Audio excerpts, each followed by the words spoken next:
Hey neighbors, Kevin here with eTrailer, and today we're going to be taking a look at and showing you how to install Airlift's LoadLifter Ultimate 5000 air springs here on our 2020 Ford F-250.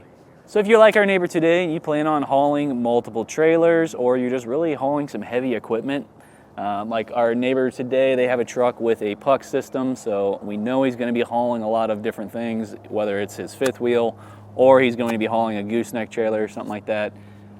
An air spring setup is going to be the most ideal option for you, because with a typical jounce spring, you're not really going to get that additional support you might need with those heavier options. And if you go too heavy with that jounce spring, you might have a bad unloaded ride quality, whereas with these air springs, you can easily adjust that PSI up and down. That way, when you are unloaded, you're not feeling that super harsh, stiff suspension at the back, but when you are hauling, you do have that safety and support that you need. So with just the stock jounce bumper, what you're going to typically see is that your rear end is going to start sagging down. And now what that's going to do is, at those rear tires, it's going to start eating up that tread a whole lot faster, and it's going to put more stress on your rear suspension. So you might end up seeing, now I have to buy new tires more often, and maybe I have to replace some other components that I typically wouldn't need to replace in this amount of time. And also at our front end, we are going to face some other issues, because as the back starts to dip down, the front's going to start raising up in correspondence with that. And what that does is it takes a lot of the pressure off of your front wheels, which is not only the majority of your braking power, but is also going to be your steering. So you're going to have a whole lot less handling with your vehicle, and then you're also going to have a longer stopping distance if you don't fix that sag and correct it. Another issue that you'll typically see as well is with our front end facing up. Now our headlights aren't facing the ground, they're now facing the car in front of us. So we're also losing visibility, which altogether does not make a good mixture when you're towing something heavy. So our air spring is going to have that typical double convoluted design, and these can range in PSI from 5 all the way up to 100. Typically, Airlift is going to stick with 100 PSI for their max. So if you're looking at a compressor, just stick with any one of the compressors from Airlift. You can also, I highly recommend getting the easy mount, that's so you're not having to drill into the frame. Make your installation a whole lot easier, because the installation of the air springs itself is pretty easy to do. It comes with custom fit brackets, so it's not really going to be a cutting and drilling situation. It's pretty much should be just kind of popping it in place. The only difference is really going to be just if you have the tools to kind of help jack your truck up, so you can create a little bit more space between the frame rail and the axle, so that way you can easily kind of just tuck that right in and get it bolted up into place. Now the cool thing about our air spring with the Ultimate series is that it also includes an internal jounce bumper, so even if you had a blowout, say you had a puncture wound and it blew all the air out of your air spring, you're not going to be stuck with just nothing here. You're going to have that jounce bumper on the inside to help kind of cushion it, and that can also kind of come into effect anytime you have that PSI a little bit too low. Maybe you're at a spot where you don't have a compressor and you can't really air it up, but you are kind of running heavy. That jounce bumper is going to kind of help take out that jarring effect anytime the suspension starts to compress. Maybe if you go over like a pothole or a bump in the road and it's, you know, real harsh drop down, it's going to help protect that, so that way it also doesn't blow out the air spring even more and damage it. One other note to talk about here is when we air these all the way up, it's going to get up to that 100 PSI mark. That's going to be a 5,000 pound load leveling capacity. And now that does not mean that we can just throw 5,000 pounds of equipment in the back of the truck, because the truck itself still has its own capacity that it can handle. The air spring might not give out, but the rest of your suspension could easily be damaged and drop your whole bed out, and you're going to run into a whole lot more of a costly expense. So make sure that even though these are rated for 5,000, you still go and you check your owner's manual and figure out exactly what your payload capacity is, and that you stay within that so that you don't end up damaging your vehicle. This is something you could easily do at home, but if you don't have the tools or the knowledge to do it, we do have a dealer locator that you can use to find shops in your zip code to help get these installed. Now, if you are planning on installing this yourself, let's stick around and we'll show you how we got it put in. Start off our install, we're up on our lift, we have our spare tire down, and I'm also using this jack right here to kind of lift up on our trailer hitch, and what that's going to do is it's going to lift up on our frame so that we have a little bit more separation because all that weight of our body just kind of sitting down on our suspension right now is just putting a little bit of sag into that. So this gives us a little bit more room to work, especially when we're trying to get our whole air spring up into place, because we are going to put a lot of brackets on before we slip it into the space it's going to live in. So from there, now we are going to remove the factory jounce bumper, which is this guy right here. It's going to have 2 nuts on it, and those are going to be requiring a 15mm socket. So we'll pop those out real quick.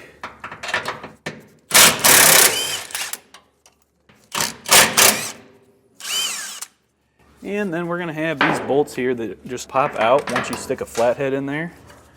So what I like to do is there's the little tab right here, and then there's the bolt head. If you press up on that tab, it'll release it, and you can pop it right out. We'll do that for both sides here.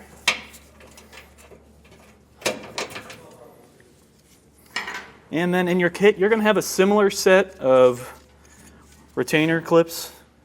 So they show you just popping it right in, but you can easily over push this in, and then it's kind of in the way. So I'm going to go ahead and skip to this part where we put that bolt in, and I'm going to slide that in just so that I have it right where it needs to be. And if you look, there's a little indentation for that bolt to kind of go through, so I'm going to butt it right up to that with the bolt already in place, just so I know that I have it exactly where I need to. I don't need to kind of fight it later on once we're putting the first bracket in place. All right, so that's fully in, and we'll do the same thing over here. Now I'm just using my flathead also to kind of help pry it into place.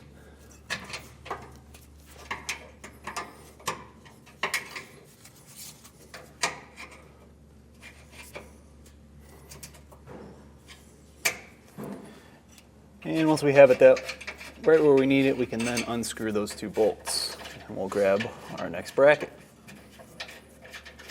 So in your kit, you're going to have a bracket that's completely flat, just like this guy right here, and it's going to have a couple of determining factors on how you're going to face this. So the elongated hole that we have on one side is going to need to face towards the front of the truck, and then this cutout right here is going to need to face towards the inside of the truck, because that's where our fitting that's going to run for our airlines is going to poke out at. So we need to have it in this orientation. We're going to drop in 4 of our 1-inch carriage bolts into each of the corners, and then we're going to slip those black bolts up, and that's going to thread into those retainers that we just installed. So I'm going to start out with my single side over here where it's not slotted. We'll try and get that up and just get some threads into it just to help hold it, and then we can stick the other one in.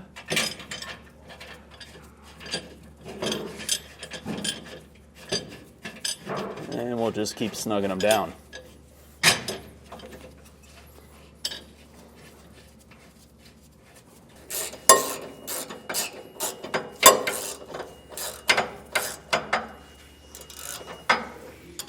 With those snug down, we can then torque them to the specifications listed in the manual.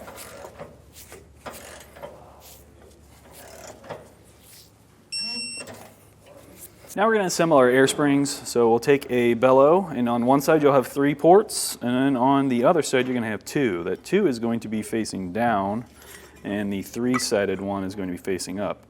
We're going to have 2 bolts that are going to run through to hold that roll plate down, and then we'll also have a bracket we're going to put on. But right now we're going to be putting in our air fitting. So we'll get that finger tight, and then you're going to take a 1/2-inch wrench, and you're going to go 1.5 turns. So we've got 1 and then a 1/2. And then the fitting can still swivel around, so we don't have to worry about the orientation of that right now. Next, we're going to have an upper bracket where it's got this bend in it, and this bend right here is going to be going towards the front of our vehicle. And since we're getting our driver's side ready, we'd have our air fitting to the right, and then we'd have our plate sitting on top of the roll plate, just like that. In your kit, you're going to have a couple of hex head screws, some flat washers, and a split lock washer, and that's what we're going to use to mount our upper bracket here. So you got to line all that up just perfect. get it started, and then we'll snug it down. And you will also torque this, but it is a very light torque setting.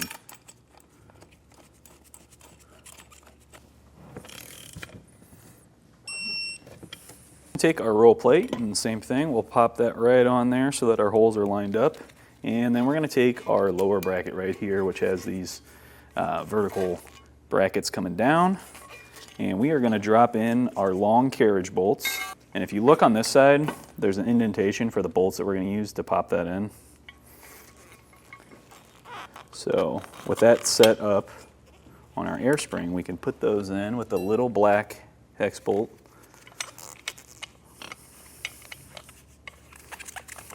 I'll just get that started just so we have everything lined up. And these two black bolts are also going to get torqued down as well. So same thing, I just use those brackets to kind of help hold our air bellow in place while we get those torqued. Next we'll have this bracket right here, and this is what's going to sit on to the jounce bumper stop plate. And we're going to have another carriage bolt, which is going to come up from the bottom, and then a flange nut. Now we're going to leave this loose because there is going to be some play that you're going to need, so that way you can kind of get the whole thing into place, just because there's a lot of other components in the way, so you need a little bit of wiggle room. We're going to be setting this right here over that jounce bumper stop that's already in the spring stack, but we want to make sure that we're sliding in our longer carriage bolts between the axle and our brake lines here on both sides. And then in the past I've also gotten stuck. If you don't watch these very carefully, you can easily kind of slip past the leaf springs and then get stuck in there, and then it's a huge hassle trying to get it all out. So just take your time, be real careful trying to get this into place. And like I said at the beginning of this video, having that jack lift up from the frame kind of gives you a little bit more wiggle room to work with, makes it a little bit easier.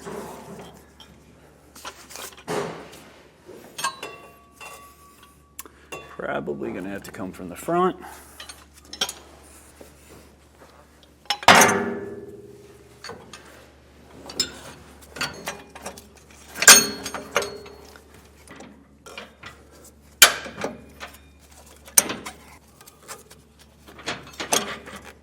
We're running to butt up completely against our leaf spring U-bolts here. You'll see there's a little indentation for those to kind of go through. There'll be a bracket kind of on this side and over here. So that's what we want. We want it nice and tight and snug up against that. And then also on the top, I kind of compress down the air spring. That way I could have it all lined up, and I've got my 4 bolts already poking through. They tell you to do that later on in the install, but there's no point in just, might as well just do it now, make yourself a whole lot easier. We're gonna now take our U-bolt, and we want to get into that top hole on both sides. So we'll bring it around back.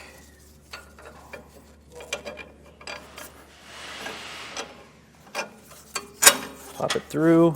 Then we're going to put on a flat washer and lock nut, and we'll run these down, but as you're doing it, you want to make sure that you're running them both down kind of evenly. You don't want to pull that U-bolt to one side more than the other, so then you can get a little bit of a gap.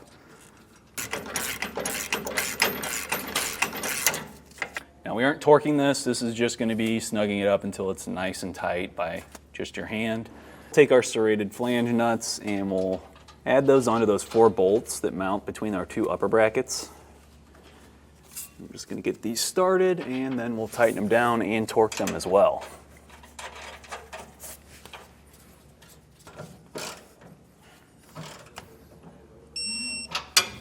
Now that we have too much thread on here, I'm going to be using a ratcheting wrench. This is a 9/16. If you didn't want to do this, you could just take a angle grinder and cut off a little bit of the threads here, which I am going to have to do once we get to the point of torquing this down, just because I don't have a deep enough socket to fully hit that nut. If you also have a sway bar back here, you probably are going to have to cut that just to begin with, just because it sits in the way too much.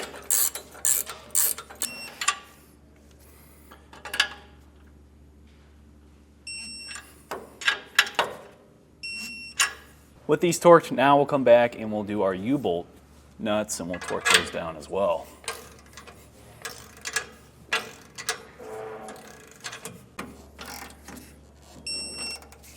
Our last bolt to torque is going to be this one right here. And once we get that snug down, we're just going to repeat the same process that we did over here on our passenger side.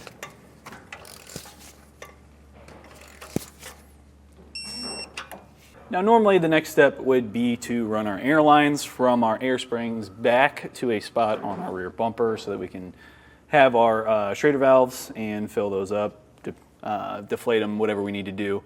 But since our neighbor also is getting a compressor, we're going to ignore that step, but I'll still kind of go through it a little bit with you here. Typically what I like to do is obviously stay away from anything that's moving or hot.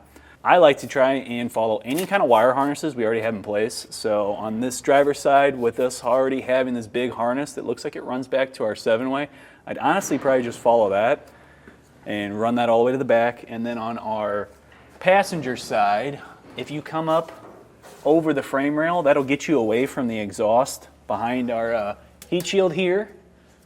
So you'd probably need right here at the fitting to use any kind of heat shield wrapping that you'd put over the airline tube. But other than that, I would probably face it kind of more away, get it up on the top of the frame rail, or if you even have the option to sneak it through the frame rail with some of the holes, I would take advantage of that, run it over, and then we typically like to place the air spring either mounted up to the hitch or within somewhere inside of our rear bumper. Followed every wire harness that I can, keeping along the top frame rail, just so that way we're not getting anywhere near anything that's going to be moving or generating heat. Once I got to our first air spring on the passenger side, I did use the included heat wrap that they have to help protect that, just because we are pretty close to our exhaust right here. So depending on your setup, you might be able to get both hose clamps on. The kit's going to include 4 different ones. We were only able to use one of them just because the shape of this and the size of the hose clamps that they give you. But I've got that on there nice and tight. I can't pull it down, so we know that's going to hold in place and help protect our air bellow so that there's no heat kind of drying out the bag and then ruining it over time. I have it come down, and then I just kind of looped it up and left some excess just in case there's any issue later on. You got to cut some off. And then with Ford hitches, it's super nice to just kind of sneak it right through the hitch. And then at this point, I ended up using a bracket that we had from a different install, just left over, to help hold up our airline fitting.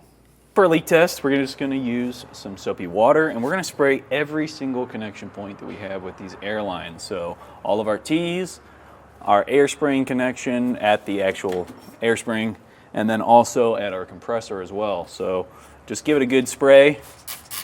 And then if you have a leak, you'll start to see air bubbles form, which we're not really having here. So we know that T is good. Check our air spring. Doesn't look like we have any air bubbles going on, so we can move it back to our other T and also our air spring over here. All right, we're not seeing any air bubbles, so we're good here.